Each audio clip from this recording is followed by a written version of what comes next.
Welcome to our Special Educare. আজকে আমরা আলোচনা করব জেএন পিয়াজের কগনিটিভ ডেভেলপমেন্টের থিওরি নিয়ে। তো জেএন পিয়াজে একজন সুইচ মনোবিজ্ঞানী ছিলেন। তিনি কিন্তু 1896 সালে জন্মগ্রহণ করেন এবং 1980 সালে তার কিন্তু মৃত্যু হয়। তিনি একজন সুইচ মনোবিজ্ঞানী ছিলেন, সুইচ সাইকোলজিস্ট ছিলেন। তিনি বলেছিলেন শিশু তার পরিবেশের সাথে মিথস্ক্রিয়ার মাধ্যমে স্বয়ংক্রিয়ভাবেই শিখে, অর্থাৎ একা একাই শিখবে। বয়স বৃদ্ধির সাথে সাথে ম্যাচুরেশনের সাথে সাথে মানুষ যত বয়স বৃদ্ধি হবে, শিশুর যত বয়সের বৃদ্ধি হবে, তত কিন্তু তার মধ্যে ম্যাচিউরিটি আসবে এবং এই ম্যাচিউরিটি আসার সাথে সাথে কিন্তু শিশু পরিবেশের সাথে অটোমেটিকলি মিথস্ক্রিয়ার মাধ্যমে একা একাই শিখবে। এর জন্য কিন্তু বিশেষ কোনো ব্যক্তির প্রয়োজন হবে না।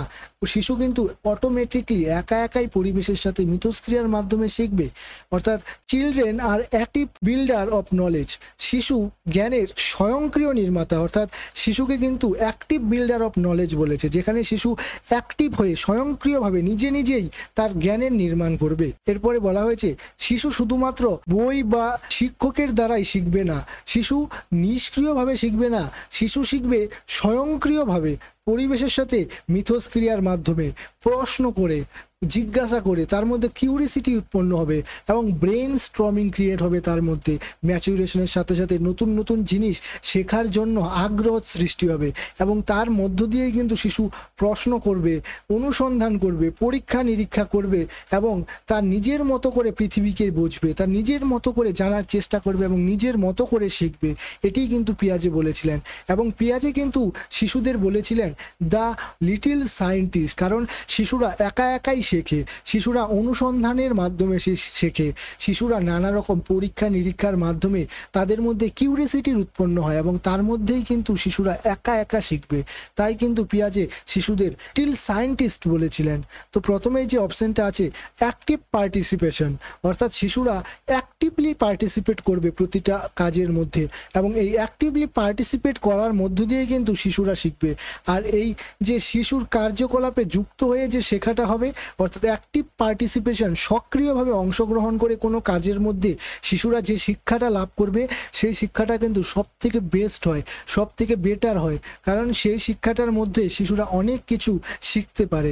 এরপর বলা আছে হ্যান্ড অন লার্নিং, অর্থাৎ প্রয়োগের মাধ্যমে শিখবে, হ্যান্ড অন এক্সপিরিয়েন্স মাধ্যমে শিখবে। শুনে শুনে নয়, শুনে শুনে বা কোনো কিছু বই পড়ে সেরকমভাবে শেখা নয়, শিশুরা বাস্তব অভিজ্ঞতার মাধ্যমে হ্যান্ড অন এক্সপিরিয়েন্স, প্রতিটা জিনিস এক্সপিরিয়েন্স করার মাধ্যমে শিখবে।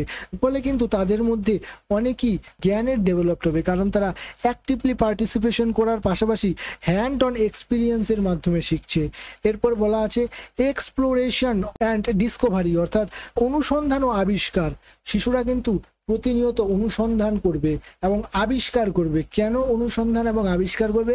কারণ তাদের মধ্যে কিন্তু কৌতূহল সৃষ্টি হবে প্রতিটা জিনিস শেখার জন্য, প্রতিটা বিষয় জানার জন্য কিন্তু তাদের মধ্যে কৌতূহল সৃষ্টি হবে, কিউরিসিটি সৃষ্টি হবে এবং এই কিউরিসিটি এবং কৌতূহলের মধ্য দিয়েই কিন্তু তারা প্রতিনিয়ত অনুসন্ধান করবে এবং আবিষ্কার করবে।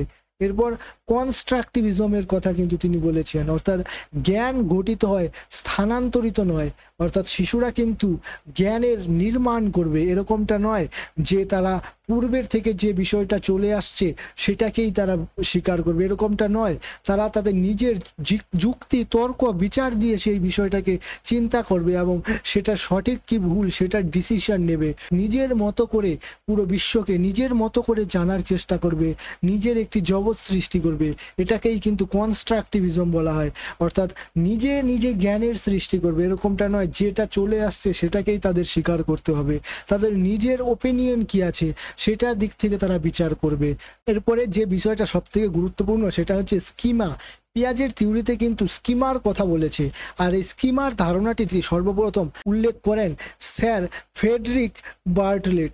1932 সালে সর্বপ্রথম স্কিমার ধারণাটি দিয়েছিলেন, কিন্তু তার এই স্কিমার যে বিশ্লেষণ, অর্থাৎ স্কিমার বিশ্লেষণ এবং এই ধারণাটি সবার সামনে পৌঁছে দেওয়া, এর কাজ কিন্তু যে পিয়াজে করেছিলেন। পরবর্তীতে জেন পিয়াজে তার জ্ঞানীয় বিকাশ তত্ত্বে, অর্থাৎ কগনিটিভ ডেভেলপমেন্টের থিওরিতে এই ধারণাটি, অর্থাৎ স্কিমার ধারণাটি ব্যাপকভাবে ব্যবহার করেছেন এবং বিকাশ করেছেন।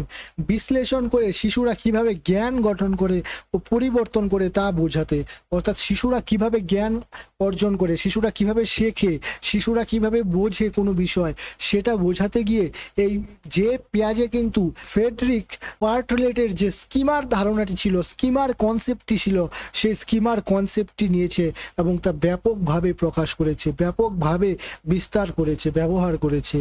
এই স্কিমা হলো একটি শিশু, ধরো কুকুর দেখলো, একটি শিশু একটি কুকুর দেখলো, তার মধ্যে কিন্তু সেই কুকুর সম্পর্কিত স্কিমা তৈরি হয়ে যাবে।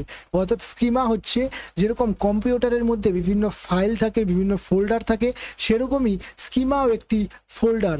আমাদের মস্তিষ্কে কিন্তু অসংখ্য স্কিমা আছে, অসংখ্য স্কিমা আছে। সেই অসংখ্য স্কিমার মধ্যেই কিন্তু মিলিয়নস অফ আইডিয়া আমাদের মস্তিষ্কে সঞ্চিত আছে। সেরকমই একটি স্কিমার মধ্যে যখন আমরা একটি কুকুরের ছবিকে ইনক্লুড করব, অর্থাৎ কুকুর দেখবো, একটি শিশু যখন একটি কুকুরের ছবি দেখবে বা একটি কুকুরকে দেখবে, তখন তার মধ্যে কিন্তু একটি স্কিমার তৈরি হবে কুকুর সম্পর্কিত।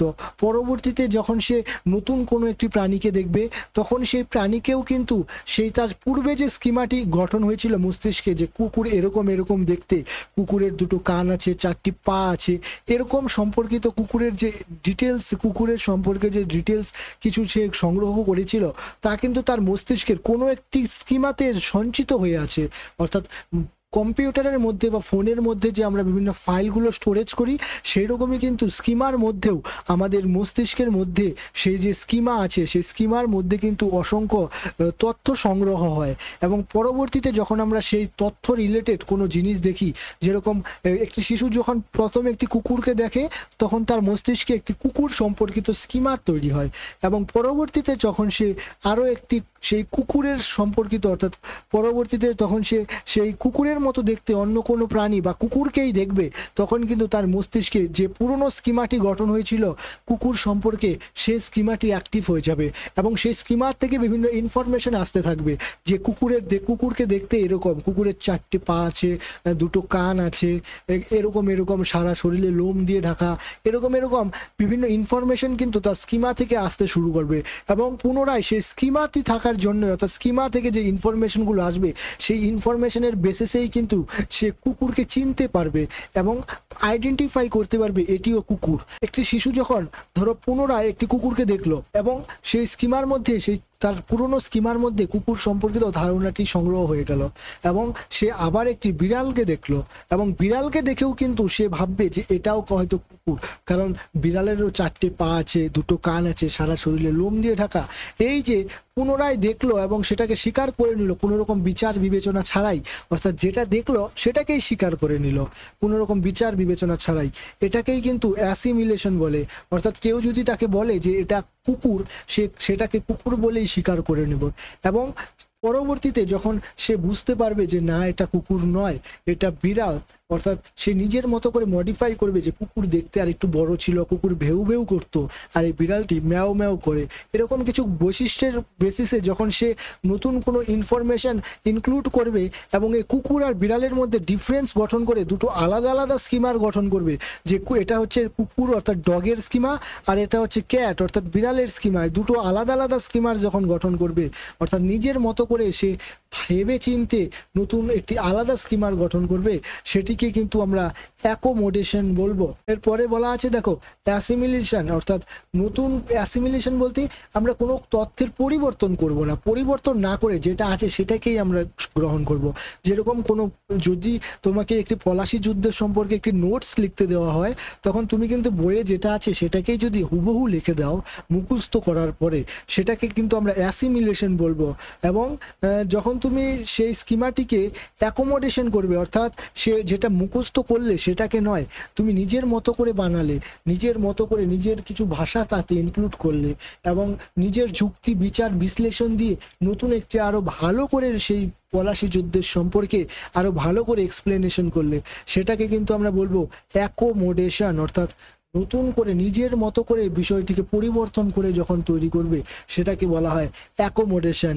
এই অ্যাকোমোডেশন কিন্তু নতুন স্কিমার তৈরি করে বা পুরনো যে স্কিমা ছিল সেটাকে পরিবর্তন করে, অর্থাৎ পুরনো স্কিমাকে পরিবর্তন করতে পারে বা নতুন একটি আলাদা সেপারেট স্কিমাও তৈরি করতে পারে। এরপর বলা আছে schema is modify or replace to match our new understanding, অর্থাৎ আমরা যখন নতুন আন্ডারস্ট্যান্ডিং করব, নতুনভাবে সেই বিষয়টিকে শিখবো, জানবো, তার সম্পর্কে নতুন কোনো ইনফরমেশন কালেক্ট করব, হতে পারে সেই ইনফরমেশনটা পুরনো স্কিমাতে ইনক্লুড হবে বা নতুন স্কিমাতে যুক্ত হবে বা নতুন একটি স্কিমা গঠন হবে, এরকমটা হতেই পারে। সেটা ডিপেন্ড করবে সে তথ্যটা, সেই ইনফরমেশনটা আমরা কিভাবে গ্রহণ করছি তার উপর ডিপেন্ড করবে। এরপর বলা আছে ইকুয়ালিব্রেশন বা সমতা বলতে কি বোঝায়? ইকুয়ালিব্রেশন বা সমতা বলতে বোঝায় এই যে অ্যাসিমিলেশন আর অ্যাকোমোডেশন, অর্থাৎ পুরনো স্কিমা আমরা একটি গঠন করলাম অ্যাসিমিলেশনের মাধ্যমে, অর্থাৎ যেটা ছিল সেটাকেই আমরা হুবহু শিখে নিলাম, এবং অ্যাকোমোডেশনের মাধ্যমে কি করলাম, নিজের মতো করে পরিবর্তন করে সেটাকে নিজের ভাষায় গুছিয়ে আরো ভালোভাবে শিখলাম। এর জন্য হতে পারে আমাদের নতুন একটি স্কিমার গঠন হতে পারে বা পুরনো স্কিমার মডিফিকেশন হতে পারে। এই যে দুটো জিনিসের মধ্যে একটি ডিসব্যালেন্স তৈরি হয়ে গেল, যে একটি শিশু প্রথমে একটি বিড়ালকে দেখলো, তারপর সে কুকুরকে দেখেও ভাবতে লাগলো এটা হয়তো বিড়াল। এই যে তার মধ্যে তখন একটি দ্বিধার সৃষ্টি হলো, সংশয়ের সৃষ্টি হলো, সে বুঝতে পারছে না সে এটা কুকুর না বেড়াল, অর্থাৎ ভারসাম্যহীনতার সৃষ্টি হলো। এই ভারসাম্যহীনতাকে নতুন করে ভারসাম্য দেয় ইকুয়ালিব্রেশন, অর্থাৎ এই যে আবার নতুন করে অ্যাকোমোডেশন হবে, তার আগে কিন্তু এই ইকুয়ালিব্রেশন বা সমতার সৃষ্টি হবে, এবং এই সমতার মধ্য দিয়েই কিন্তু অ্যাসিমিলেশন আর অ্যাকোমোডেশনের মধ্যে একটি স্থিতিশীল বোঝাপড়ার সৃষ্টি হয়, অর্থাৎ দুটি মধ্যে একটি ভারসাম্য এনে দেয়। এরপরে বলা হয়েছে স্টেজ অফ কগনিটিভ ডেভেলপমেন্ট, অর্থাৎ পিয়াজের যে কগনিটিভ ডেভেলপমেন্ট আছে, থিওরিটি আছে, তার স্টেজ কি কি? এর কিন্তু 4টে স্টেজ আছে। এর কিন্তু পিয়াজের কগনিটিভ ডেভেলপমেন্টের কিন্তু 4টে আলাদা আলাদা স্টেজ আছে। প্রথমটি হচ্ছে সেন্সরি মোটর স্টেজ, এবং দ্বিতীয়টি হচ্ছে প্রি অপারেশনাল স্টেজ, এবং তৃতীয় স্টেজটি হচ্ছে কনক্রিট অপারেশনাল স্টেজ, তৃতীয় স্টেজটি হচ্ছে কনক্রিট অপারেশনাল স্টেজ, এবং চতুর্থ স্টেজটি হচ্ছে ফর্মাল অপারেশনাল স্টেজ। এই 4টি স্টেজে কিন্তু আলাদা আলাদা বয়স, আলাদা আলাদা ক্যারেক্টারিস্টিক্স আছে। 4টি বয়সেই কিন্তু শিশু নতুন নতুন কিছু শেখে। এই যে 4টি স্টেজে ডিফাইন করেছে পিয়াজে, এবং 4টি স্টেজে আলাদা আলাদা নির্দিষ্ট একটি বয়স দিয়ে ভাগ করেছে, তার জন্যই কিন্তু পিয়াজের কগনিটিভ ডেভেলপমেন্ট থিওরি, অর্থাৎ পিয়াজের যে ডেভেলপমেন্ট থিওরি আছে, একে কিন্তু ডিসকন্টিনিউয়াস প্রসেস বলা হয়েছে, কারণ পিয়াজের 4টে আলাদা আলাদা স্টেজকে সেপারেট ভাগে ভাগ করেছে। অর্থাৎ যেরকম ভাইগোটস্কি থিওরিতে বলা হয়েছে, সেখানে কিন্তু কোনো রকম স্টেজের উল্লেখ নেই, সেখানে কিন্তু কোনো রকম বয়সের সেপারেশনের উল্লেখ নেই, যে এই বয়সে এরকম শিখবে, এই বয়সে এরকম শিখবে, এরকম কিন্তু স্টেজ ভাবে সেপারেট করা নেই। কিন্তু পিয়াজের থিওরিতে সেপারেট করা আছে এরিকসনের থিওরিতে। তাই এই যে এরিকসনের থিওরি, এরিকসনের আইডেন্টিটি ক্রাইসিসের থিওরি, পিয়াজের কগনিটিভ ডেভেলপমেন্টের থিওরি, এগুলোকে কিন্তু আমরা বলবো যে এগুলি হচ্ছে ডিসকন্টিনিউয়াস থিওরি, অর্থাৎ কন্টিনিউয়াস নয়। এগুলি ডেভেলপমেন্টের ডিসকন্টিনিউয়াস প্রিন্সিপালকে প্রায়োরিটি দেয়। 1 নম্বর স্টেজে আছে সেন্সরি মোটর স্টেজ, যার বয়স কিন্তু জন্ম থেকে 2 বছর। এই জন্ম থেকে 2 বছরের শিশু কিন্তু ইন্দ্রিয়ের মাধ্যমে শিখবে, অর্থাৎ তার যে পঞ্চ ইন্দ্রিয় আছে, দেখা, শোনা, স্পর্শ করা, এই সমস্ত ইন্দ্রিয়ের মাধ্যমে সে কিন্তু শিখবে। এর জন্য এর চালনা ক্রিয়া, অর্থাৎ হামাগুড়ি দেওয়া, কোনো জিনিস ধরা, এই সমস্ত বিষয়ের উপর বেশি করে জোর দেওয়া প্রয়োজন। তাহলেই কিন্তু শিশু যত বেশি অ্যাক্টিভ থাকবে এই স্টেজে, অর্থাৎ জন্ম থেকে 2 বছর বয়সে, তত বেশি শিশু নতুন ইনফরমেশন কালেক্ট করতে পারবে, তত বেশি শিশু শিখতে পারবে। কারণ এই বয়সে শিশু কিন্তু স্পর্শ ও ধরার মাধ্যমে শেখে, অর্থাৎ প্রত্যেকটি জিনিসকে স্পর্শ করবে, প্রত্যেকটি জিনিসকে দেখবে, শুনবে, এর মাধ্যমে এই শিশু কিন্তু নতুন নতুন ইনফরমেশন কালেক্ট করবে এবং নতুন জিনিস শিখবে। এই বয়সে কিন্তু, অর্থাৎ জন্ম থেকে 2 বছরের বয়সে কিন্তু দুটো গুরুত্বপূর্ণ ক্যারেক্টারিস্টিক্স আছে। একটি হচ্ছে অবজেক্ট পার্মানেন্সি, আর একটি হচ্ছে ইগোসেন্ট্রিজম। এই অবজেক্ট পার্মানেন্সিতে কি হয়?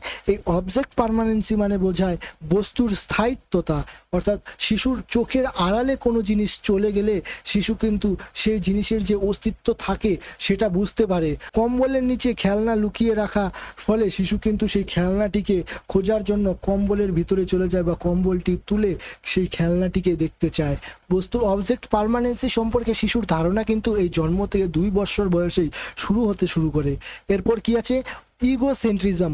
এই যে ইগোসেন্ট্রিজম আছে, এই ইগোসেন্ট্রিজম বলতে বোঝায় শিশু নিজেকে নিয়েই নিজু ব্যস্ত থাকবে, অর্থাৎ তার যেটা চাই তার মানে সেটা চাই, বাইরের জগতে কি হচ্ছে না হচ্ছে সেটা তার কোনো সমস্যার বিষয় নয়। যখন খাওয়ার দরকার তার তখন খাওয়ার প্রয়োজন, বাইরে কি হচ্ছে তার কোনো দেখার দরকার নেই, অর্থাৎ সে নিজেকে নিয়েই ব্যস্ত থাকবে। এটাই হচ্ছে ইগোসেন্ট্রিজম অর্থাৎ আত্মকেন্দ্রিকতার একটি বৈশিষ্ট্য, যা সেন্সরি মোটর স্টেজ বা জন্ম থেকে 2 বছর বয়সে দেখা যায়। এরপরের প্রি অপারেশনাল স্টেজ বা পূর্ব ক্রিয়াশীল ধাপ। এই স্টেজের কিছু বৈশিষ্ট্য আছে, যেরকম একটি শিশু লাঠিকে তার তরোয়াল ভাবে এবং ঝাড়ুকে ঘোড়া হিসেবে ব্যবহার করে সে তার কৃত্রিম একটি পরিবেশ তৈরি করতে চায়। এই প্রি অপারেশনাল স্টেজের গুরুত্বপূর্ণ একটি বৈশিষ্ট্য হচ্ছে রিয়ালিজম অর্থাৎ বাস্তববাদ। এই রিয়ালিজমে কি হয়, মানসিক জগৎ ও বাস্তব জগৎ একটাই সেটা সে বুঝতে শেখে, অর্থাৎ স্বপ্নকে দেখে সে স্বপ্নকে বাস্তব বলে ভাবতে শেখে, সমস্ত জিনিসকেই সে বাস্তব ভাবে। কাল্পনিক কোনো বিষয় সেটা সে বুঝতে শেখে না, অর্থাৎ কাল্পনিক যে রূপকথার গল্প অর্থাৎ রাক্ষস, এরপর মায়া জাদু, এই সমস্ত কিছুর গল্পকেও কিন্তু সে বাস্তব বলে মনে করে, অর্থাৎ কাল্পনিক জগৎ সম্পর্কে তার একটি ধারণা জন্মায় না এই রিয়ালিজম অর্থাৎ 2 থেকে 7 বছর বয়সে। এরপর অ্যানিমিজম, শিশু ভাবে সমস্ত কিছুরই প্রাণ আছে, অর্থাৎ পৃথিবীতে যা কিছু আছে সব কিছুরই প্রাণ আছে, চলমান সমস্ত জিনিস অর্থাৎ যে বস্তুটি চলমান সেটা সমস্ত জিনিসেরই প্রাণ আছে। যেরকম ফ্যান ঘুরছে, শিশু ভাবে যে ফ্যানের ভেতরেও প্রাণ আছে। শিশু হাঁটতে গিয়ে হোঁচট খেয়ে পড়ে গেল, সে ভাবছে যে আমাকে হয়তো এই মাটিটি ধাক্কা দিয়ে ফেলে দিয়েছে, মাটিরও প্রাণ আছে, সে মাটিকে সজোরে আঘাত করতে লাগবে। এই হচ্ছে তার ক্যারেক্টারিস্টিক্স, অর্থাৎ সমস্ত কিছুর মধ্যেই কিন্তু শিশু আজ ভাবে যে এর মধ্যেও প্রাণ আছে। এরপরে আর্টিফিশিয়ালিজম অর্থাৎ শিশু ভাবে যে সমস্ত কিছুই মানুষের তৈরি, পাহাড় পর্বত নদী নালা পৃথিবীতে যা কিছু এক্সিস্ট করে সমস্ত কিছু, চাঁদ সূর্য তারা অর্থাৎ এই ব্রহ্মাণ্ডে যা কিছু এক্সিস্ট করবে সমস্ত কিছুই কিন্তু মানুষের তৈরি, এরকম একটি ভাবনা শিশুর মধ্যে তৈরি হয়। এরপরে ট্রান্সডাকটিভ রিজনিং, এই ট্রান্সডাকটিভ রিজনিং অর্থবাহিত যুক্তি। এই স্টেজে শিশু ভাবে যে শিশু কোনো কিছু যুক্তি তর্ক দিয়ে বিচার করতে শেখে না, অর্থাৎ শিশু ভাবে যে আমি ঘুমাচ্ছি তাই রাত হচ্ছে, আমি যাব তাই সে পড়ে গেল, অর্থাৎ কোনো কিছুর পেছনে যে লজিক যুক্তি সেটা সে ভাবতে শেখে না, উল্টো পাল্টো যুক্তি দিতে শুরু করে যে আমি ঘুমাচ্ছি তার জন্যই রাত হয়েছে, আমি যদি না ঘুমাতাম তাহলে রাত হতো না, এরকম যুক্তি ভাবনা অর্থাৎ যার কোনো লজিক নেই, লজিকহীন যুক্তি ভাবনা কিন্তু শিশুর মধ্যে চলে আসে।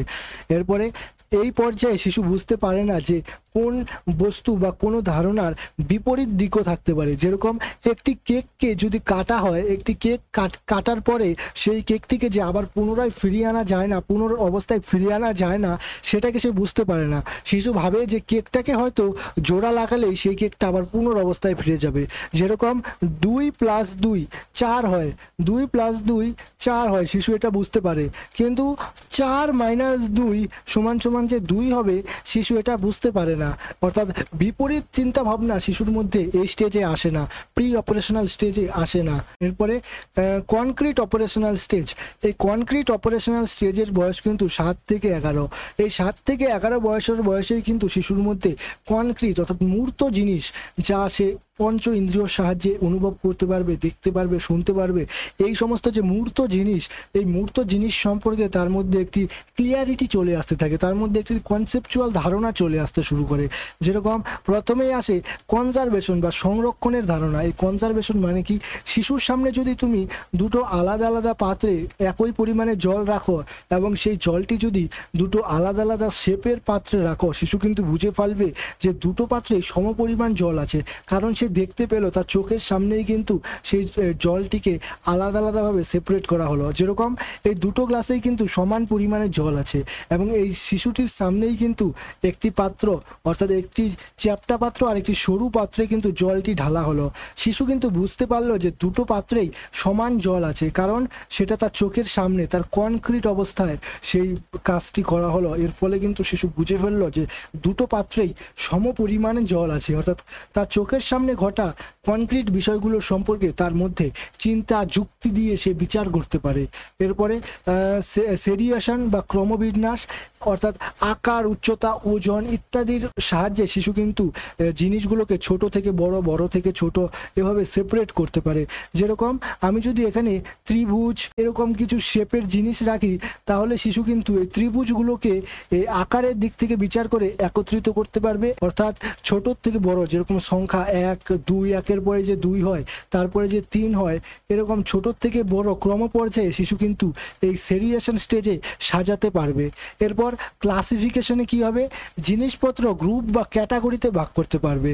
যেরকম এই ফুলগুলো এক রঙের এবং এই ফুলগুলো এক রঙের, এই এক রঙের ফুলগুলো কিন্তু শিশু একত্রে সাজিয়েছে এবং এই অন্য রং অর্থাৎ আলাদা একটি রঙের ফুলগুলোকে কিন্তু শিশু আলাদা সারিতে সাজিয়েছে।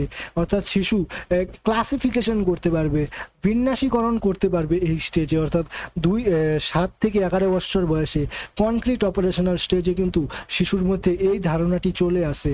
এরপর নাম্বার কনসেপ্ট বা নাম্বার সম্পর্কে ধারণা, এই যে পুনরায় আমরা 2 থেকে 7 বছর বয়সে দেখলাম যেখানে শিশু 2 আর 2 যে 4 হয় সেটা বুঝতে পারে, কিন্তু 4 - 2 যে 2 হবে সেটা শিশু কিন্তু বুঝতে পারে না। এটা যে আমরা কনসেপ্টটা পড়েছিলাম যে 2 থেকে 7 বছর বয়সে অর্থাৎ প্রি অপারেশনাল স্টেজে, এখানে কিন্তু তার পুরোটাই উল্টো হয়ে যায়। এখানে কিন্তু শিশু বুঝতে পারে যে 4-এর থেকে 2 বিয়োগ করলে 2 হয়, বিপরীত মুখী ধারণা, সেই ধারণা কিন্তু শিশু বুঝতে পারে। যেরকমটা 5 + 3 8 হয় এবং 8-এর থেকে 3 বিয়োগ করলেও 5 হয়, এটা কিন্তু শিশুর মধ্যে চলে আসে ধারণা। অর্থাৎ নাম্বার কনসেপ্ট সম্পর্কে যোগ, বিয়োগ, গুণ, ভাগ এই সমস্ত বেসিক কনসেপ্ট তার মধ্যে ক্লিয়ারিটি চলে আসতে শুরু করে। এরপরে ফর্মাল অপারেশনাল স্টেজ বা চতুর্থ স্টেজ, যা শেষ স্টেজ, অর্থাৎ পিয়াজের কগনিটিভ ডেভেলপমেন্টের সর্বশেষ স্টেজ, যা 4 নম্বর স্টেজের অন্তর্ভুক্ত ফর্মাল অপারেশনাল স্টেজ, যেটি কিন্তু 12 বছর বয়স থেকে শুরু হয়। এই বয়সের মূল বৈশিষ্ট্য হচ্ছে অ্যাবস্ট্রাক্ট থিঙ্কিং, অর্থাৎ বাস্তবে নেই এরকম ধারণা নিয়ে ভাবতে শুরু করে। ন্যায়, স্বাধীনতা এসব কিন্তু বাস্তবে দেখা যায় না, বাস্তবে কিন্তু তুমি দেখতে পারবে না, শুনতে পারবে না, ধরতে পারবে না। অর্থাৎ এগুলি একটি অ্যাবস্ট্রাক্ট থিঙ্কিং, অর্থাৎ অমূর্ত চিন্তা। যেরকম জল, বাতাস এগুলো কিন্তু তুমি হাত দিয়ে স্পর্শ করতে পারবে, কিন্তু এই যে স্বাধীনতা, ন্যায়, ভালোবাসা, চিন্তা এগুলোকে কিন্তু তুমি হাত দিয়ে স্পর্শ করতে পারবে না বা এগুলোকে তুমি দেখতে পারবে না।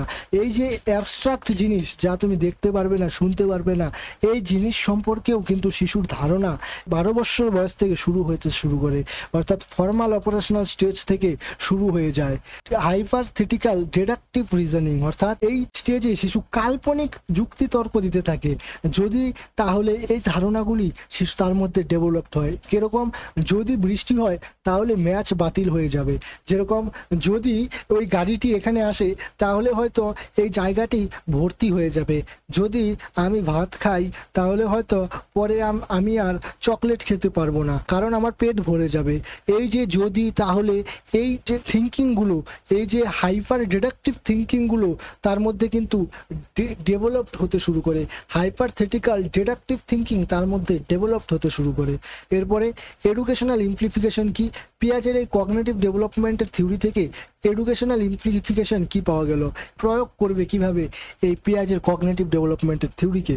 প্রথমে যেটা রেডিনেস, অর্থাৎ আমরা যদি বিভিন্ন স্টেজের বিভিন্ন ধারণাগুলি জানতে পারি যে এই বয়সে শিশু এই স্টেজগুলো উত্তীর্ণ হবে, তো কোন বয়সে কোন মানসিক ক্ষমতা উত্তীর্ণ হবে। যেরকম জন্ম থেকে 2 বছর বয়সে শিশু ইন্দ্রিয়ের মাধ্যমে প্রত্যেকটি জিনিস স্পর্শের মাধ্যমে শেখে, অর্থাৎ এরপরে স্টেজে কি হয়, শিশু তার সমস্ত কিছুর মধ্যে প্রাণ আছে, সমস্ত কিছুই মানুষের তৈরি, এরকম একটি ধারণা সৃষ্টি হয়। এক্ষেত্রে কিন্তু শিশুকে যেরকম প্রি স্কুলগুলোতে কনসেপ্টটিকেই ব্যবহার করে কিন্তু প্লে স্কুল স্টেপলিশ হয়েছে, যেখানে শিশু খেলার মাধ্যমে প্রত্যেকটি জিনিস স্পর্শের মাধ্যমে, অনুভব করার মাধ্যমে যাতে জ্ঞান অর্জন করতে পারে, যাতে নলেজ বিল্ড করতে পারে, কনস্ট্রাক্ট করতে পারে তার ওন থিঙ্কিং এর মধ্য দিয়ে। এর জন্যই কিন্তু প্লে স্কুলগুলো এস্টাবলিশ হয়েছে। এর জন্য আমরা এই রেডিনেস হতে পারবো, পূর্ব থেকেই আমরা প্রস্তুত হতে পারবো যে এই স্টেজে এই বিষয়গুলো এই ক্যারেক্টারিস্টিক্সগুলো শিশুর মধ্যে ডেভেলপড হবে। এর জন্য আমরা প্রিপারেশন নিতে পারবো যে তাকে এই মেথডসে টিচিং দিতে হবে, তার জন্য এই টিচিং মেথডোলজি ইউজ করতে হবে, একটি প্রপার গাইডলাইন আমরা শিক্ষক হিসাবে প্রস্তুত করতে পারবো। এরপরে 2 নম্বরে বলা আছে লার্নিং বাই ডুইং, অর্থাৎ শিশুরা কিন্তু হাতে কলমে প্রজেক্টের মাধ্যমে এক্সপেরিমেন্টের মাধ্যমে শেখে। তাই লার্নিং অর্থাৎ হাতে কলমে কাজের মাধ্যমে, প্রজেক্টের মাধ্যমে, এক্সপেরিমেন্টের মাধ্যমে শেখানো খুবই গুরুত্বপূর্ণ। ডিসকভারি অফ লার্নিং, আবিষ্কারের মাধ্যমে শেখা। এই ডিসকভারি অফ লার্নিং এর মাধ্যমে কি হবে, শিক্ষককে গাইডেন্স হিসাবে রাখা হবে এবং শিক্ষার্থী নিজে থেকেই নতুন নতুন কিছু আবিষ্কার করবে। একজন শিক্ষক ফ্যাসিলিটেটর হিসাবে কাজ করবে, অর্থাৎ শিক্ষক একটি প্যাসিভ ভূমিকা পালন করবে আর একটি শিক্ষার্থী সে অ্যাক্টিভ ভূমিকা পালন করবে এবং তার নিজের বুদ্ধি, নিজের নলেজের মাধ্যমে সে অ্যাক্টিভলি পার্টিসিপেট হয়ে সে কনস্ট্রাক্ট করবে নলেজের। সে কিন্তু নলেজকে মুখস্থ করবে না, সে তার নিজের মতো করে কনস্ট্রাক্ট করবে। এরপরে 4 নম্বরে ইন্ডিভিজুয়াল ডিফারেন্স। আমরা জানি প্রত্যেকটি শিশুর মধ্যে ইন্ডিভিজুয়াল ডিফারেন্স আসে, প্রত্যেকটি শিশুই কিন্তু নিজের মতো করে শেখে ইন্ডিভিজুয়াল ডিফারেন্স অনুযায়ী। আলাদা আলাদা বয়সে আলাদা আলাদা ক্যারেক্টারিস্টিক্স তাদের মধ্যে লক্ষ্য করা যায়, কারণ প্রত্যেকটি শিশুর মধ্যে ইন্ডিভিজুয়াল ডিফারেন্স আসে। তাই প্রত্যেকটি শিশুর মধ্যে ইন্ডিভিজুয়াল ডিফারেন্সের ব্যবহার করে সমস্ত শিশুকে একই গতিতে শেখানো যায় না। এই যে ইন্ডিভিজুয়াল ডিফারেন্স অনুযায়ী আলাদা আলাদাভাবে শেখে, তাই জন্য কিন্তু তাদের জন্য individual teaching plan, individual teaching methodology use করতে হবে। এরপরে 5 নম্বরে বলা আছে use concrete materials in earlier stage, অর্থাৎ প্রথমের স্টেজগুলোতে যেরকম sensory motor, pre operational, concrete operational, সে কিন্তু অ্যাবস্ট্রাক্ট থিঙ্কিং করতে অতটাও সক্ষম হয়ে ওঠে না। তাই তাদের লার্নিং এর জন্য কনক্রিট উপকরণগুলো, কনক্রিট টিএলএম গুলো ব্যবহার করতে হবে, যেরকম বস্তুর ছবি, মডেল, চার্ট, এরকম কনক্রিট 3D মডেল। এই টিএলএম গুলো তাদের টিচিং স্টাইলে, তাদের টিচিং স্ট্র্যাটেজিতে ইনক্লুড করতে হবে, যাতে এই বিষয়গুলো ইউজ করে খুব সহজেই শিশুর ওই লার্নিং প্রসেসটাকে বেটার করা যায়।